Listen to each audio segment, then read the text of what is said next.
मेरे प्यारे दोस्तों, एसपीएस स्टडी पॉइंट के इस यूट्यूब चैनल पर आप सभी का बहुत बहुत स्वागत है।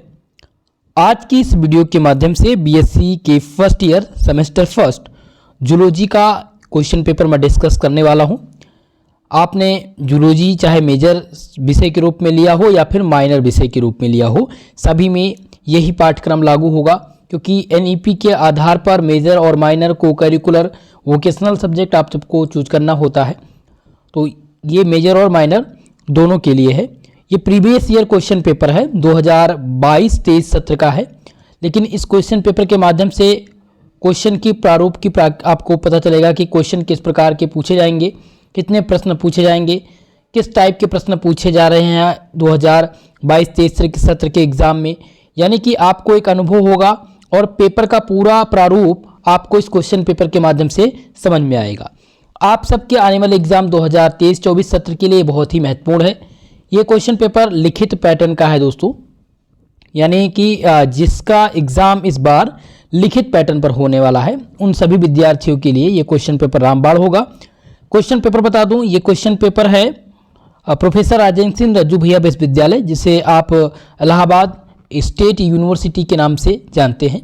तो एनईपी के आधार पर सभी जो यूनिवर्सिटीज़ हैं उन सभी का पाठ्यक्रम सेम कर दिया गया है। तो आप चाहे जिस विश्वविद्यालय से बिलोंग करते हो, सेम इसी प्रकार के प्रश्न आपको एग्जाम में देखने को मिलेंगे।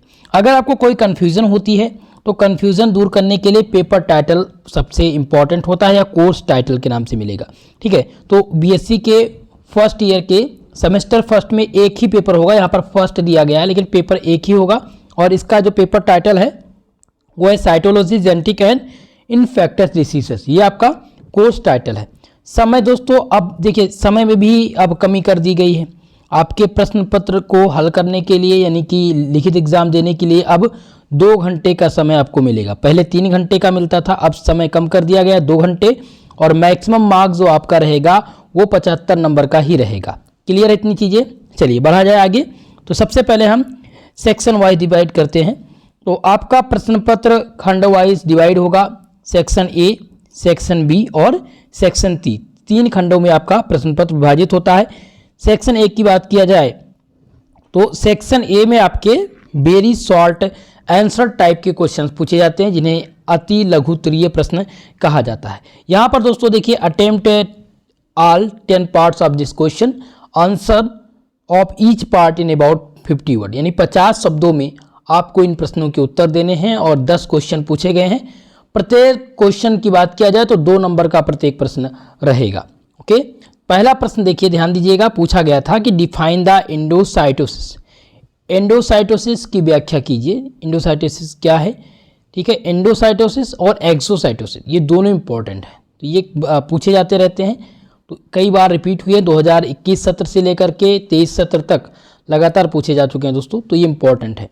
ओके, अगला प्रश्न देखिए, जिसमें पूछा गया था डिफाइन द ऑक्सीडेटिव फास्फोराइलेशन। ठीक है, जिसमें है ऑक्सीडेटिव फास्फोरिलीकरण क्या है, इसकी व्याख्या कीजिए। तो ये क्वेश्चन रिपीट तो नहीं होता है, ठीक है, तो इसको मैं बहुत इंपॉर्टेंट नहीं देखूंगा और ना ही मैं टिक करूंगा कि आप लोग इसको इस बार इंपॉर्टेंट मानकर तैयार करें। हालांकि आपको अवगत कराना है कि प्रश्न किस प्रकार के पूछे जा रहे हैं। ठीक है, तीसरे प्रश्न पर आप सभी ध्यान देंगे। क्वेश्चन है कि what do you mean by the chromosomes, गुणसूत्र से आप क्या समझते हैं। ये क्वेश्चन आपका सबसे इंपॉर्टेंट क्वेश्चन रहेगा 2024-25 सत्र के लिए, क्योंकि दोस्तों गुणसूत्र का प्रश्न हमेशा एग्जाम में पूछा जाता है, जूलॉजी में भी, और कभी कभी कुछ टॉपिक बॉटनी में भी हैं, तो वहाँ पर भी ये पूछ लिया जाता है। सो ये आपको इंपॉर्टेंट मान करके अभी नोट कर लेना है, आने वाले एग्जाम के लिए सबसे महत्वपूर्ण प्रश्न होंगे। अगला प्रश्न है दोस्तों, देखिए चौथा क्वेश्चन है डिफाइन द मियोसिस। मियोसिस को कहते हैं दोस्तों अर्धसूत्री विभाजन, और मिटोसिस को कहते हैं सूत्री विभाजन। समसूत्री विभाजन और अर्धसूत्री विभाजन ये दोनों महत्वपूर्ण, दोनों पूछे जाते हैं, मियोसिस एंड मिटोसिस। ओके, जो कि मैं ट्रिपल स्टार से मेंशन करूंगा। हर वर्ष हर यूनिवर्सिटी में ये क्वेश्चंस अभी तक पूछा गया है, और आने वाले एग्जाम में भी पूछा ही जाएगा लगातार। ठीक है, तो ये प्रश्न इंपॉर्टेंट हो गया। अगला देखते हैं, व्हाट इज एप्टोसिस। एप्टोसिस क्या है? एप्टोसिस क्या है। ठीक है, तो ये क्वेश्चन कई बार रिपीट हुए हैं, इनको भी आप तैयार करने का प्रयास कीजिए। और इस पर शॉर्ट नोट लिखने के लिए कभी कभी आता है, एप्टोप्सिस क्या होते हैं। ओके, क्लियर इतनी चीज़ें। अगला क्वेश्चन देखिएगा, अगला क्वेश्चन पूछा गया था, डिफाइन द इनकम्प्लीट डोमिनेंस, अधूरा प्रभुत्व को प्रभावित कीजिए। डोमिनेंस बहुत इंपॉर्टेंट है। ठीक है, अधूरा प्रभुत्व ये कई बार पूछा जा चुका है, रिपीट होगा एग्जाम में। और आपका 7वां प्रश्न, क्वेश्चन नंबर 7। देन इस प्रश्न को देखिए, पूछा गया है एलील्स क्या होते हैं, डिफाइन द एलील्स। देखिए मल्टीपल एलील्स, क्वेश्चन इस पे लॉन्ग टाइप का बनेगा कि what is alleles and discuss the multiple alleles. Okay, तो ये मोस्ट इंपॉर्टेंट है, इसको आप ट्रिपल स्टार से मेंशन कर लीजिएगा, नोट करके अभी से प्रयास कीजिए तैयार करने के लिए, क्योंकि ये 2024 सत्र में आने वाले हैं आपके एग्जाम में। अगला क्वेश्चन देखिए, जिसमें पूछा जाएगा व्हाट इज पेडिग्री एनालिसिस, जिसे वंशावली कहते हैं, वंशावली विश्लेषण। ये विश्लेषण दोस्तों बार बार रिपीट हुए हैं। ये अगर हम बात करें 2021 सत्र से, तो ये 22 सत्र में भी कुछ यूनिवर्सिटी में पूछा गया था, लेकिन 23 सत्र में लगातार सभी विश्वविद्यालय में पूछे गए हैं, तो 24 सत्र के लिए खासकर इंपॉर्टेंट होगा। अगला देखिए, क्वेश्चन नंबर 9 है, what do you mean by autosomal recessive inheritance,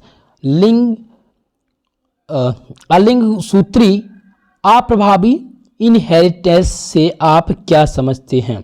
ठीक है, अलिंग सूत्री अप्रभावी इनहेरिटेंस से आप क्या समझते हैं, इस पर संक्षिप्त टिप्पणी लिखिए। दोस्तों इनहेरिटेंस इंपॉर्टेंट है, कई बार एग्जाम में रिपीट हुए हैं। अगर मैं इस सत्र के लिए बताऊं तो इस सत्र के लिए रामबाण प्रश्न होगा, इसको आप लोग नोट कर लीजिएगा।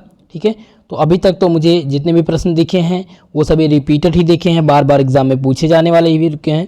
अगला है दोस्तों क्वेश्चन नंबर 10, डिफाइन वायरस, विषाणु को परिभाषित कीजिए। इसमें बैक्टीरिया भी पूछी जा सकती है, ऐसा नहीं है कि वायरस ही आएगा, बैक्टीरिया भी आ सकता है, फंगी भी आ सकता है।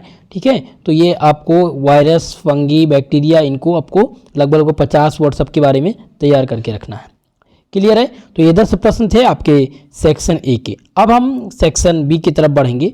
सेक्शन नंबर बी यानी खंड बा, शॉर्ट आंसर टाइप के क्वेश्चन यहाँ पर होते हैं, जिन्हें लघु उत्तरीय प्रश्न कहा जाता है। दोस्तों इसमें है अटेम्प्ट एनी 5 क्वेश्चन, 5 क्वेश्चन आपको हल करने हैं। Give answer of each question in about 200 words, 200 शब्दों में आपको क्या करना है, इन सभी क्वेश्चंस के उत्तर देने, प्रत्येक क्वेश्चन के उत्तर 200 शब्दों में देने। सभी क्वेश्चन का मतलब यानी पांचों का नहीं कि पांचों क्वेश्चन को 200 शब्दों में लिखना है, प्रत्येक क्वेश्चन को आपको 200 शब्द लिखने हैं। और प्रत्येक जो आपके प्रश्न हैं वो है 7 नंबर का।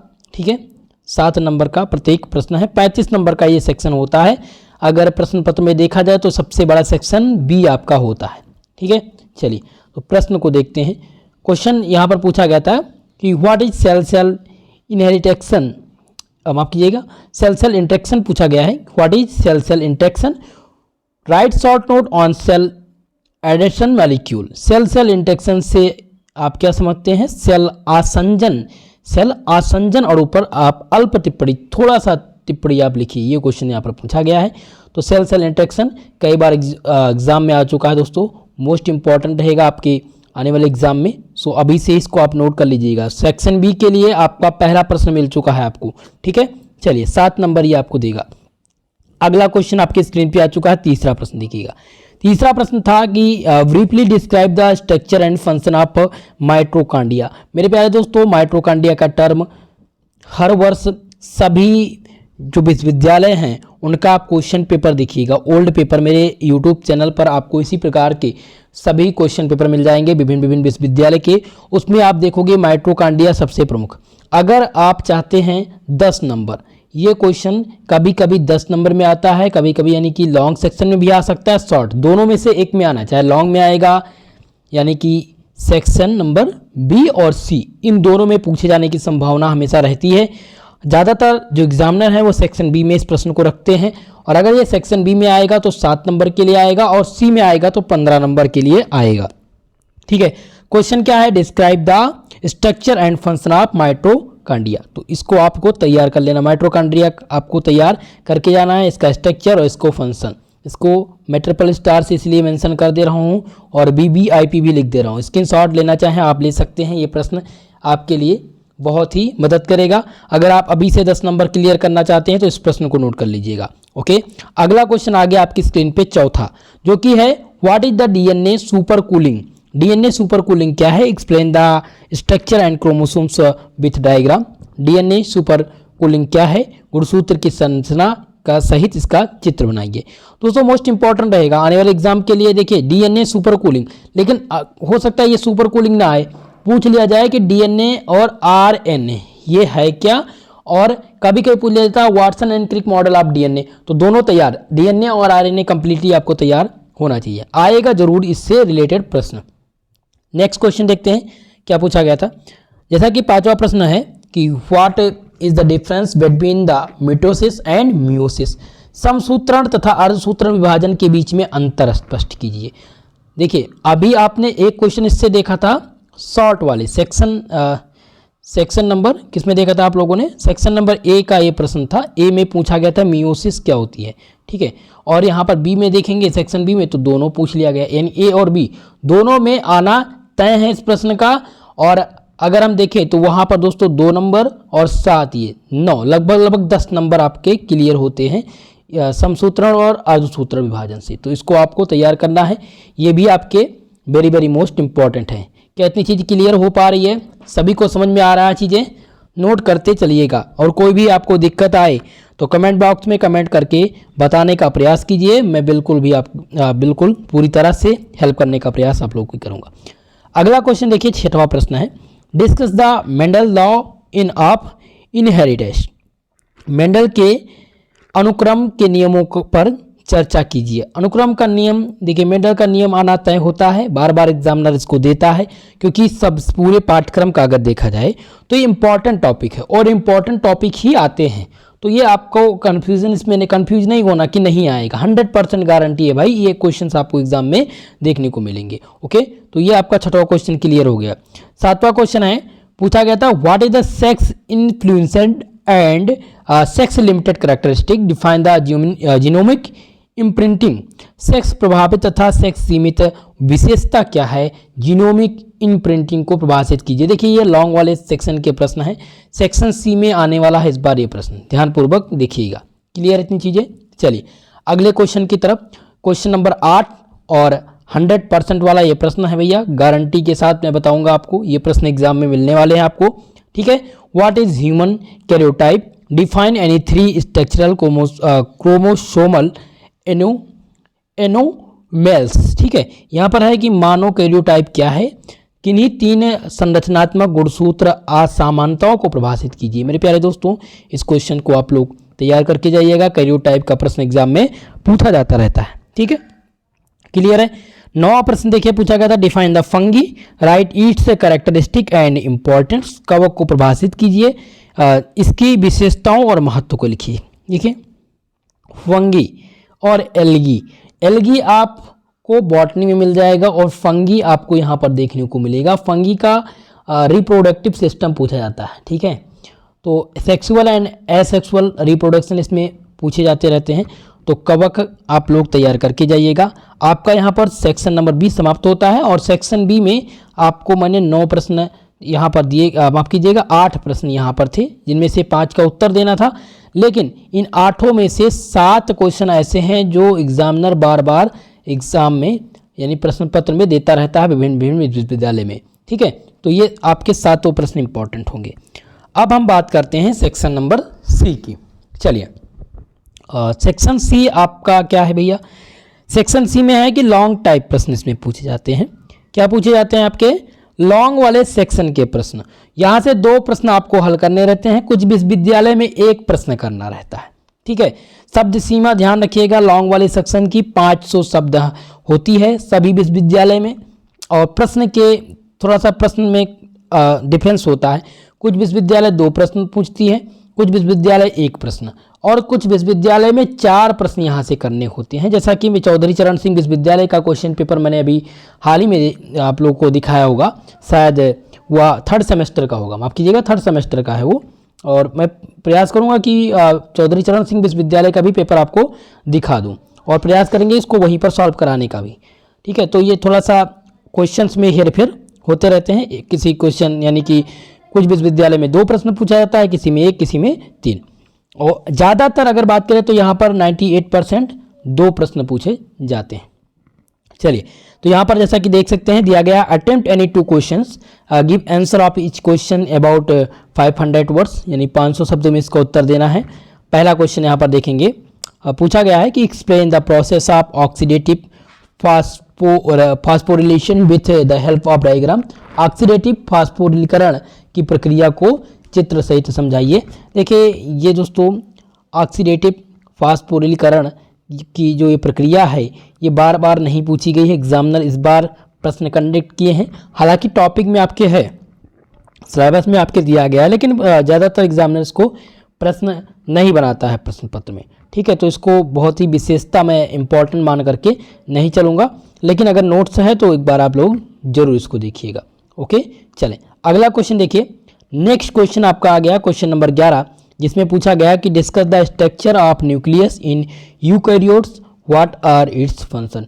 प्रोकैरियोट्स एंड यूकैरियोट ये दोनों तैयार करिएगा, प्रोकैरियोट्स और यूकैरियोट्स, इनमें अंतर भी दोनों होते क्या हैं और इनके फंक्शंस क्या हैं। जैसा कि यहाँ पर पूछा गया है यूकैरियोट्स में नाभिक की संरचना पर चर्चा कीजिए, इसके कार्यों को लिखिए। मेरे प्यारे दोस्त ये दोनों प्रोकैरियोट्स और यूकैरियोट्स दोनों तैयार कर लीजिएगा, 100% एग्जाम में आपको देखने को मिलेगा। क्लियर इतनी चीज़ें।